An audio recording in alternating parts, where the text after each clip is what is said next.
My name is Robert Langston, and I live in a coastal villa in La Jolla, California. The waves outside my window crash with such rhythm, you'd think they were trying to sing me to sleep. But most nights, sleep doesn't come easy. I'm 40. A best-selling author. A speaker. A man millions look up to for guidance, strength, and inspiration. But that illusion comes at a price. Behind the success is a truth so twisted, I can barely believe it happened to me. My pain didn't come from strangers. It came from the people I trusted most, my family. The only true light in my life is my daughter, Lila. She's 14, brilliant, empathetic, and the last living connection I have to my late wife, Miriam. She died 4 years ago in a car accident. I still remember breaking the news to Lila, holding her tiny frame as she went silent. She didn't cry, not right away. She just said, "Dad, don't leave me too." And I promised her I never would. We've built a life together in peace. I have more money than I'll ever spend, more success than I ever dreamed of, but none of it matters compared to Lila. Still, no amount of success can protect you from the betrayal of blood. That betrayal came wrapped in red wine, a garden full of flowers, and my mother's too-perfect smile. It started with an invitation to my parents' 40th wedding anniversary. My mother called and insisted Lila and I attend. "It's been too long," she said, her voice syrupy. I felt that old tightening in my chest. You see, my relationship with my parents has always been complicated. My father, Gerald Langston, is a cold, ruthless real estate tycoon who never thought writing was a real job. My mother, Evelyn, hides her malice behind pearls and passive-aggressive compliments. My younger brother, Dean, failed at nearly everything, startups, marriages, parenting, but somehow remains their favorite. Still, for Lila's sake, I agreed. We packed up, made the 2-hour drive to Newport Beach, and pulled into the same sprawling estate I ran away from at 18 with nothing but a duffel bag and a dream. The moment we stepped into that garden party, I felt it. Something was off. Too polished. Too rehearsed. Too many unfamiliar faces. My asthma flared the moment I smelled the garden, flowers blooming thick and wild, including something I hadn't seen in years, ragweed. I'm severely allergic. My mother knows that. She's seen me collapse from attacks as a child. Yet there it was, planted prominently by the main seating area. I carried my inhaler, as always. But still, a chill crept up my spine. Lila seemed tense too. She tugged on my sleeve. "Dad, something feels weird." Before I could respond, Dean came over, all fake smiles and too loud laughter. "Big brother. Mr. Book Deal himself. Come meet Dad's new investor pals." He whisked me away, barely giving me time to grab a drink. I glanced back at Lila, who stood still, eyes locked on a server hovering suspiciously near my bag. Dean dragged me into small talk with men in suits I didn't recognize, while I tried to stay polite and keep my growing unease buried. Then it happened.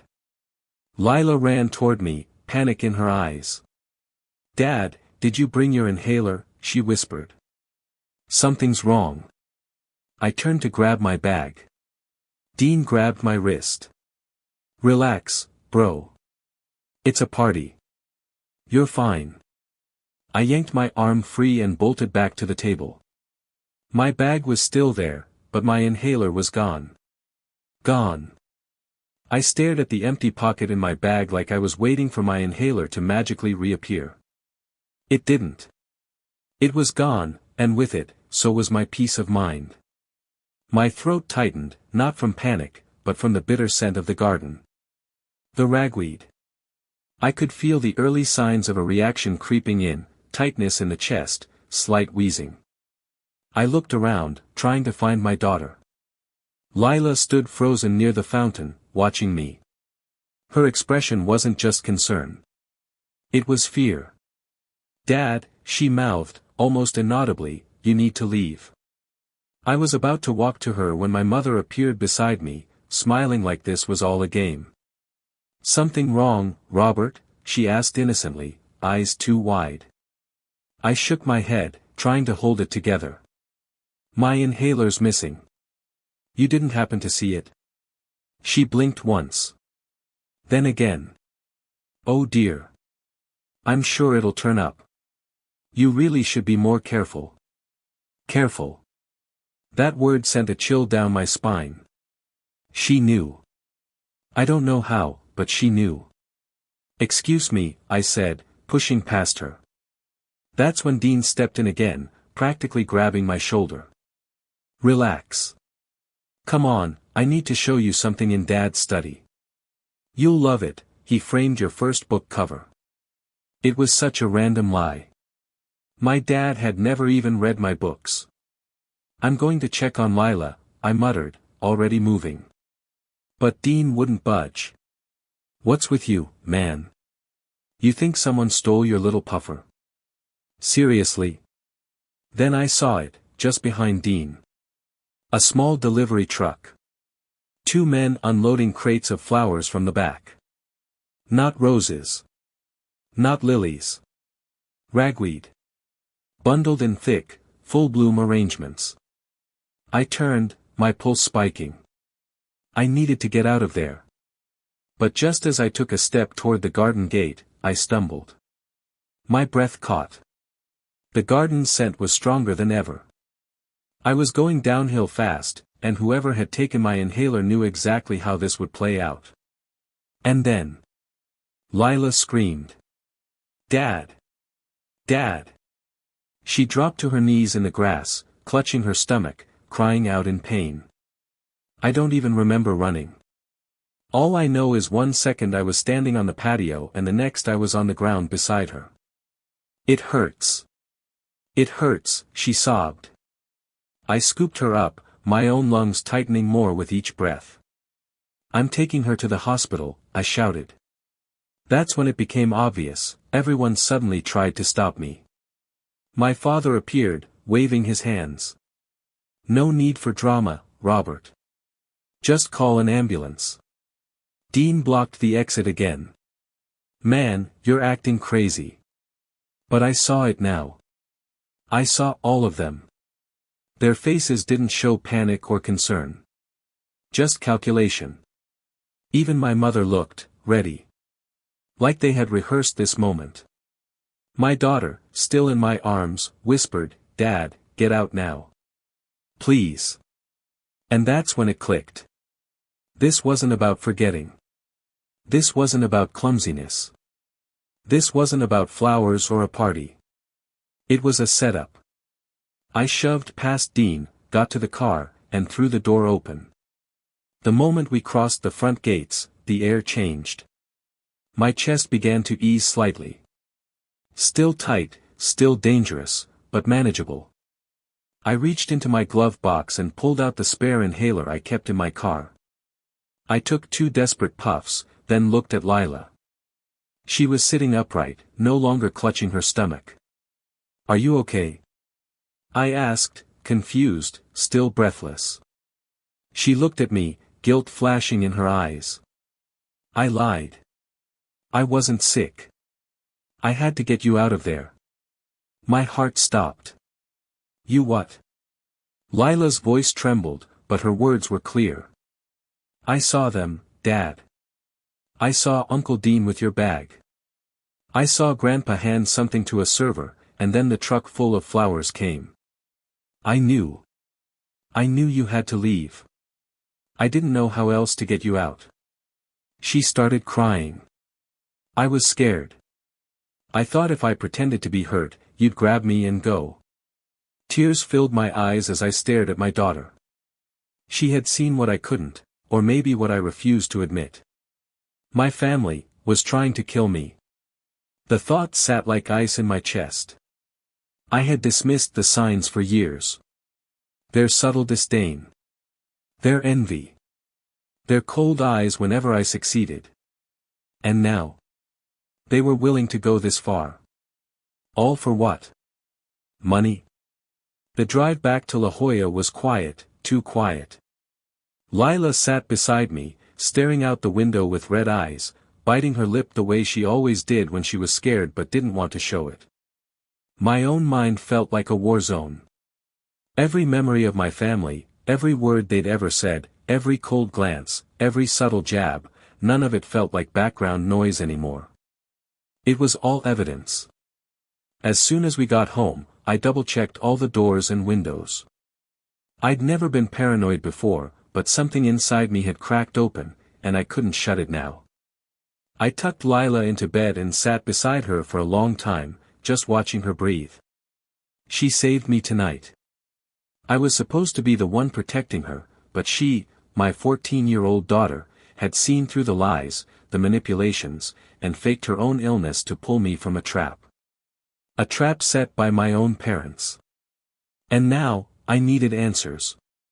The next morning, I called James Carter, my lawyer, my financial advisor, and one of the few people in this world I still trusted.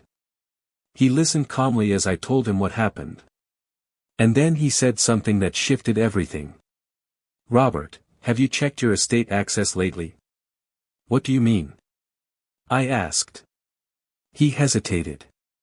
"Well, when we set up your will, your parents were your secondary beneficiaries, in the event Lila couldn't inherit.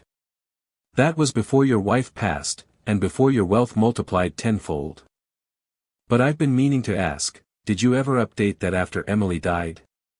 My heart skipped. "No," I said slowly. "I never thought I had to. I assumed Lila would inherit everything." "You assumed," James repeated. "But unless you update your trust and designate Lila explicitly, it still leaves a window open. If something were to happen to you, say, a sudden allergic reaction, then depending on how the court interpreted the documents, your parents could stake a claim." I leaned back in my chair, stunned. They wouldn't just inherit my money, they could legally take over Lila's life. Her education. Her guardianship. They'd have control. Everything clicked into place. The garden. The ragweed. My stolen inhaler. Dean pulling me away. My mom smiling while I wheezed. My dad insisting I stay. And then Lila, my Lila, faking an illness just to get me out. They didn't just want me gone. They wanted what came next. Control. Power. Money. But they underestimated the one thing they couldn't manipulate, my daughter.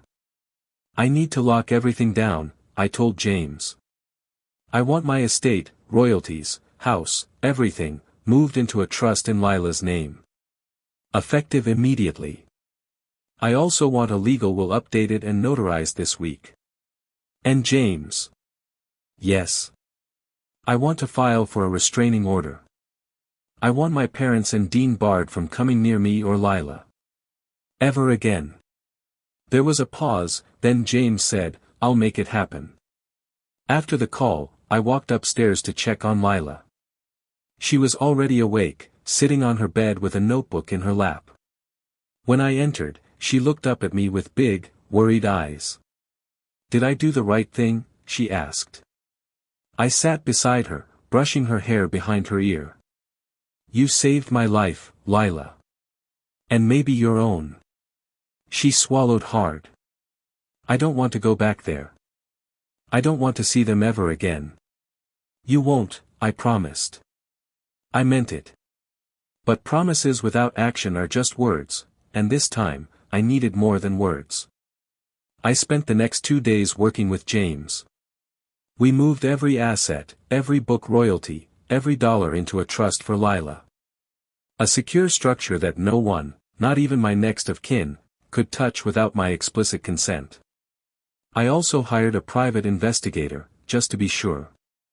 His name was Max Thornton, and he had a reputation for finding things people thought were buried. "Find me everything," I told him. "Emails. Phone records. Anything connecting my family to what happened." He nodded without asking questions. "Give me 72 hours." I didn't sleep much those 3 days. Lila stayed close, never bringing up the party, but I saw it in her eyes. She was afraid. Not of what had happened, but of what might still come. On the third day, Max called. "I have something," he said. "You're gonna want to see it in person." He met me at a cafe in Carlsbad, sat down, and handed me a manila folder. Inside were photos, printed emails, and a transcript of a call. The emails were between Dean and a financial consultant. Subject: contingency inheritance structure. The conversation detailed hypothetical transfers of property and estate funds, if I were to suddenly pass away. The transcript was worse. It was a recorded call between my mother and a florist. "Yes, I want a full shipment of Ambrosia artemisifolia." "That's ragweed, right?" "Yes, ma'am." "Are you sure?" "That's not common for bouquets. My son is allergic. We need the right atmosphere for the garden. Just deliver it." The florist paused. "Would you like us to remove the pollen stems?" "No. We want it potent." I dropped the transcript, my hands shaking. They weren't trying to scare me. They were trying to kill me. When I got home that night, I sat in the driveway for nearly half an hour, staring out at the Pacific. My hands gripped the steering wheel so tightly my knuckles were white. I had the evidence. It was real. Emails. A florist call. A confirmed flower order of something they knew could kill me. It wasn't paranoia. It wasn't exaggerated emotion. It was attempted murder. By my own family. And for what? Control. Money. Custody over my daughter, the last person in this world who truly mattered to me. They wanted to erase me and inherit everything I had built, not just financially, but emotionally. They wanted to wear my life like a suit they didn't earn. I stepped out of the car and walked inside. Lila was curled up on the couch with a bowl of popcorn, watching some teen drama where the worst betrayal was a boy not texting back. She muted the screen the moment she saw my face. "Dad?" she asked quietly. "Did you find something?" I walked over, sat beside her, and handed her the folder. "You were right. You were more right than I ever imagined." She opened it, flipping slowly through the transcripts and photos. When she reached the part about the florist and the ragweed, her hands began to shake. Her voice was barely a whisper. "They were really going to do it?" I nodded. "They didn't just plan it, sweetheart. They rehearsed it. Calculated it." Her jaw clenched. "So what are we going to do now?" I looked her in the eye. "We're going to burn everything they built, legally, publicly, and permanently." The next morning, I called James Carter again. We met at his office, and I laid everything out, Max's findings, the transcripts, the emails. He rubbed his temples. "Robert, this is heavy. You could go straight to the police." "I will," I said. "But not yet." James blinked. "Why not?" "Because if I go now, they'll spin it. They'll say I'm crazy. A paranoid man with money, overreacting. Maybe even say Lila made it up." He leaned forward. "So what's your plan?" I laid it out carefully. I was going to let them think they won. I'd play the prodigal son. I'd return for a second, family dinner, under the guise of making peace. I'd wear a wire, record every word. I'd bring Lila's small video recorder tucked into a flower arrangement in my bag, fittingly poetic. But first, I needed a decoy inhaler. Something to bait them. James looked at me like I'd lost it. "You're going back to that house?" "Just once," I said. "Just long enough to get them to admit what they did." "And Lila?" "She's not coming. She's staying with Harper." Harper, Lila's English teacher, had grown close to us over the past few months. Kind, sharp, trustworthy. She adored Lila, and the feeling was mutual. If anything went wrong, I needed to know Lila would be with someone who would protect her. I called Harper and told her everything, well, almost everything. I left out the murder plot, instead telling her that my parents had become controlling and manipulative, and I needed Lila out of reach while I handled the legal side. To my surprise, Harper didn't hesitate. Bring her. She'll stay with me as long as she needs. The next day, I dropped Lila off at Harper's quiet coastal bungalow. Lila gave me a long hug, then pulled back and said, "Dad, don't let them smile at you again. Not like before." "I won't," I said. Then I drove to Newport Beach. Back to the villa. Back into the mouth of the monster. My mother opened the door herself. "Robert," she said, a hint of surprise in her voice. "You came." "Of course I did," I replied, smiling thinly. "Your family." She stepped aside, her eyes glinting with suspicion. "You're alone?" "Yes. Lila's busy with school." I thought it would be good to have an honest, adult conversation. Maybe, mend some fences. Inside, the house was exactly the same, cold marble floors, ornate chandeliers, and the faint smell of bleach hiding something rotten. My father was in his usual chair, sipping bourbon like a king on his throne. "Well, look who decided to stop pouting," he said. Dean was there too, leaning against the fireplace, swirling his drink with a smug grin. I sat across from them, set my bag beside me, and folded my hands. "You were right," I began. "I've been distant. Maybe even paranoid.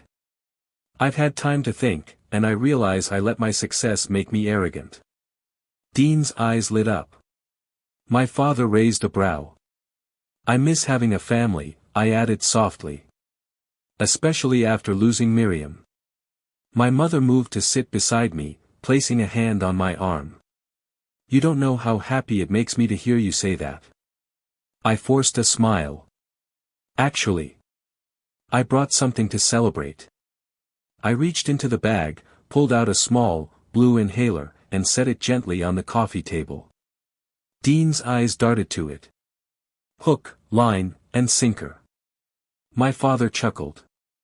"Still carrying that thing around? You'd think with all your millions you'd grow out of it." I laughed along. "You know me. Creatures of habit." 10 minutes of light conversation passed, and I let them do most of the talking. Then I said, "You know, I was thinking about my will." My mother's head turned. "I want to rewrite it," I continued. "If anything ever happens to me, I want to make sure everything is handled properly. For Lila's sake." There it was. That pause. That flash of something ugly beneath their faces. My father leaned forward. "You're finally seeing the big picture," Dean added, "and realizing who's really looking out for you." "I guess I just needed perspective," I said. They smiled. That's when I knew I had them. Because across the room, tucked in a potted plant by the fireplace, Lila's small recorder blinked a soft red light. Every word they said was being captured. And the best part? We hadn't even reached the confession yet. I sat across from my parents and Dean, the soft hum of the fireplace behind me, pretending to sip tea while every fiber of my body burned with quiet rage. My family had smiled at me, hugged me, welcomed me back. But behind every word, every glance, was greed. And now I was feeding them just enough rope to hang themselves. I gestured to the inhaler on the coffee table. "Funny thing," I said lightly. "When Lila got sick at the anniversary party, I couldn't find this anywhere. Must have dropped it. Luckily I had a spare in the car." My mother's fingers froze around her teacup for a second. Just a second. Then she recovered with a soft laugh. "Oh, dear. You always were forgetful with that thing." Dean shifted in his seat. "Guess it's lucky you had that spare, huh?" I leaned forward just slightly. "You know what's odd though? The flowers that day. They were beautiful. But I let the silence hang. I haven't seen ragweed in a bouquet in over a decade. And yet your garden was filled with it. My father chuckled. Coincidence. They're native in this area. I stared at him. That much of it, in full bloom, next to the patio where I sat the entire time. Dean crossed his arms. Are you accusing us of something, Rob? I smiled thinly. No. No accusations.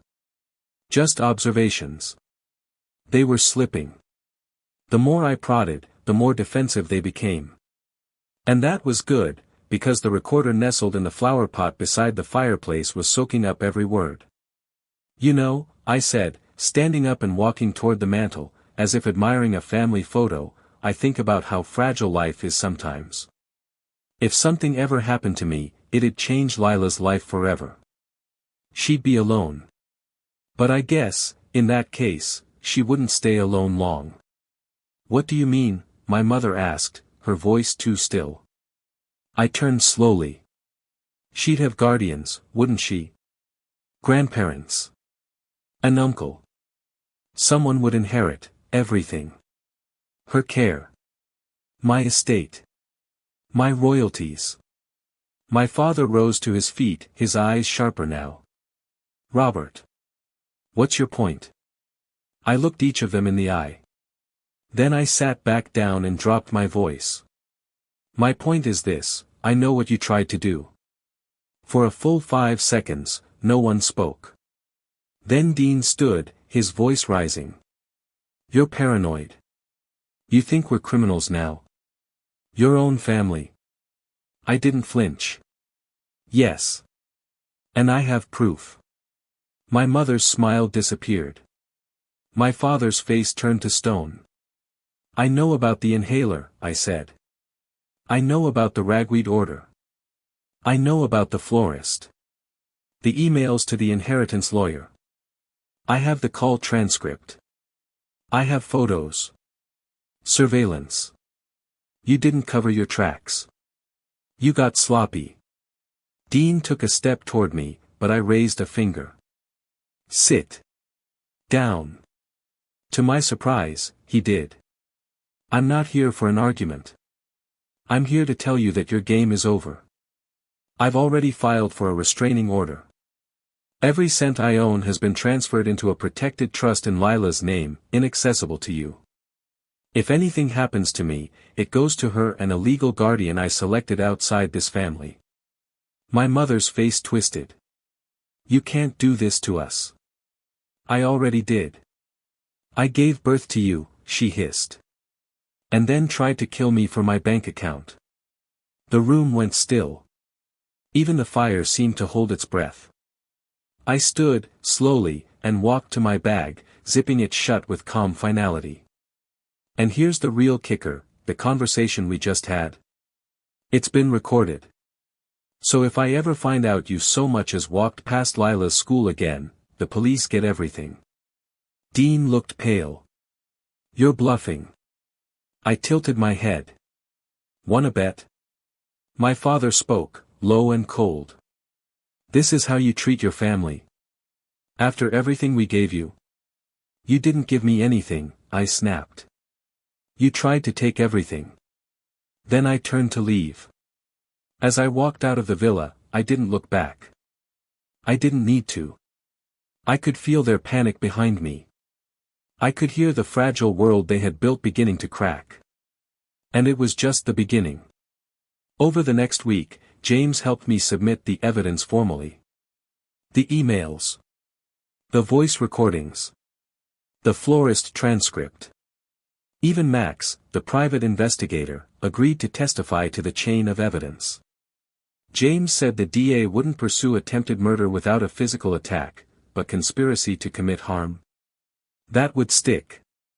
Especially with what Dean and my parents had admitted on tape. Within days, my lawyer filed civil charges. We also filed an emergency injunction freezing any accounts or documents tying my parents to my estate. But I didn't stop there. Remember those investors they liked to brag about? Yeah. I sent every one of them a sanitized summary of the civil charges, just enough to rattle trust. My father's real estate firm began bleeding deals within 48 hours. One pulled out publicly, citing ethical discrepancies. Dean's name was quietly removed from the company website. My mother? She went silent. But the final move? I went on national TV. It was an interview for a new book release. But halfway through, the anchor asked, "Where does your strength come from?" And I told them. I was nearly killed by the people who raised me. The host blinked. "Excuse me?" I leaned forward. When your own family betrays you for greed, it changes you. It shows you that love and blood aren't always the same. But it also shows you who you are without them. I didn't name names. I didn't need to. By the end of the interview, #TwistedBetrayal was trending. You'd think after being exposed, legally cornered, and publicly disgraced, they'd stop. But no. People like my father, my mother, and Dean. They don't retreat. They reload. It started subtly. An envelope slid under my front door late one night, no postage, no name. Inside was a photo of Lila walking home from school. Just that. Nothing else. I stared at it for a long time, my hands trembling. The image wasn't threatening by itself, but the message was clear. We know where she is. I called James and Max immediately. Within 24 hours, we had full security installed on the villa, cameras, floodlights, motion sensors. Max hired 2 plainclothes private agents to watch Lila from a distance, discreet but always close. I hated the idea of her being followed, but I hated the alternative more. I also filed the police report. Even though it wouldn't lead to charges, it created a paper trail, something I knew we'd need soon. 3 days later, it happened. I was on my way to pick up Lila from Harper's house when I got the call. "Robert Langston?" a stern voice asked. "Yes. This is Officer Mills with San Diego PD. We need you to come down to the station. We've received a complaint regarding your daughter's custody." I froze. "Excuse me. There's been an emergency petition filed. Your parents claim you're mentally unfit and that your daughter is in danger under your care. They're requesting emergency guardianship." I couldn't breathe. My heart thundered in my chest. That's not just a lie. That's slander. "You can contest it in court," the officer replied. "But you'll need to appear. They were trying to take her. Again. Only this time, it was through the courts." I drove like a madman to Harper's, scooped Lila into my arms, and held her so tight she squeaked. "What's wrong, Dad?" she whispered. I looked her in the eyes. "They're trying again. But this time. I'm ready." We arrived at the courthouse the next day. James met us at the front steps, holding a thick folder. They filed under emergency order. Claimed you were mentally unstable, showing signs of paranoia, and that Lila was being neglected.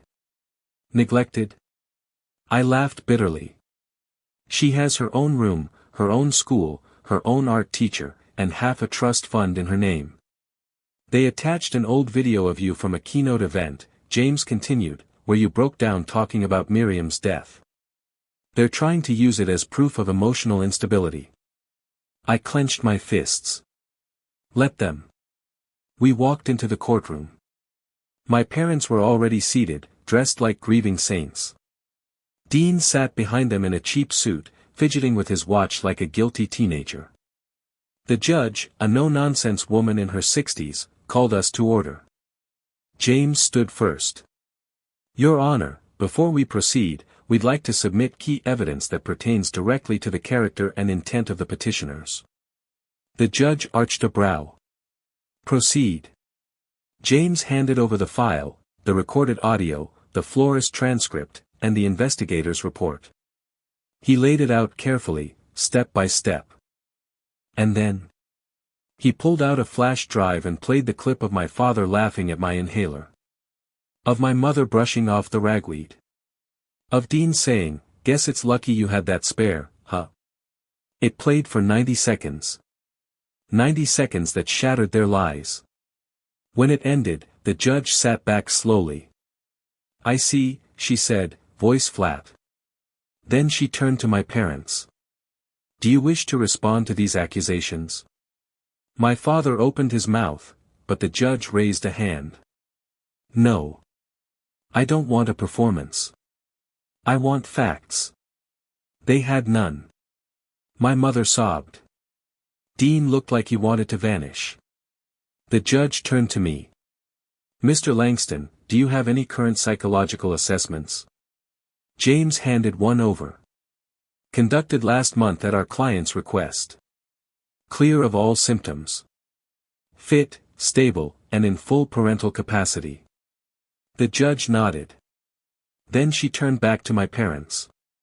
"Your petition is denied. Not only have you failed to prove unfit custody, but this court is now questioning your motives, and considering your actions a form of coercion and abuse." She paused, then added. "I'm filing this ruling for public record. If you attempt another petition, it will be dismissed immediately, and may result in criminal charges." That's when my father finally broke. "You think this ends here?" he hissed, rising to his feet. "It does now," I said calmly. "And it ends with you walking out of this courthouse with nothing." My mother clutched his sleeve, whispering something desperate. Dean looked at me with something like shame in his eyes. But it was too late for that. We stepped outside. The wind was sharp, the sky overcast. Lila grabbed my hand. "Did we win?" I smiled, still shaking. "No. We survived. There's a difference." She tilted her head. "What's the difference?" I looked at her, my brave girl. "Winning is about trophies. Surviving is about keeping your soul intact." She squeezed my hand. And that's when it hit me. They hadn't just tried to steal my money. They tried to erase who I was. To paint me unstable. To claim my daughter. To wear my legacy like a trophy. But now. Now they had nothing left but the shame of being exposed. We drove home from court in silence. But it wasn't the heavy silence of fear anymore.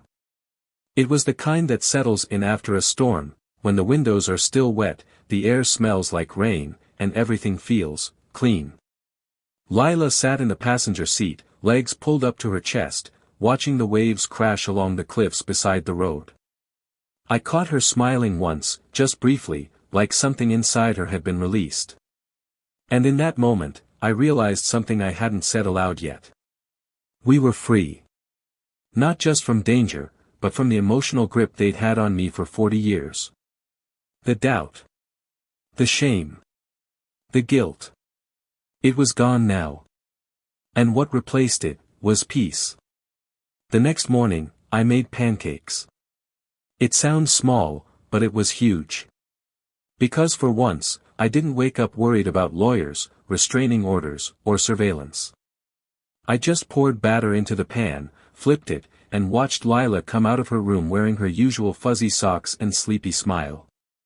We ate in the sunlit kitchen like nothing had ever been broken. And later that week, I did something that surprised even me. I called Harper. Harper Bennett, Lila's English teacher. The woman who'd taken Lila in when I needed to go face my family. The one who always seemed to know when to speak and when to listen. The one whose eyes lingered when we talked about books, about grief, about life. We'd grown close over the past months, but I'd kept her at arm's length. Until now. I asked if she wanted to come over for dinner, just dinner. Nothing formal. She said yes. That night, we sat on the rooftop with Lila, watching the ocean.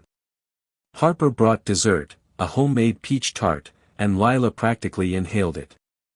We laughed, talked about everything from Fitzgerald to first crushes, and for the first time in years, I felt something stir in me. Not pain. Not regret. Hope. 2 weeks later, the fallout truly began. My parents' names hit the news after my lawyer made the court's public record more visible.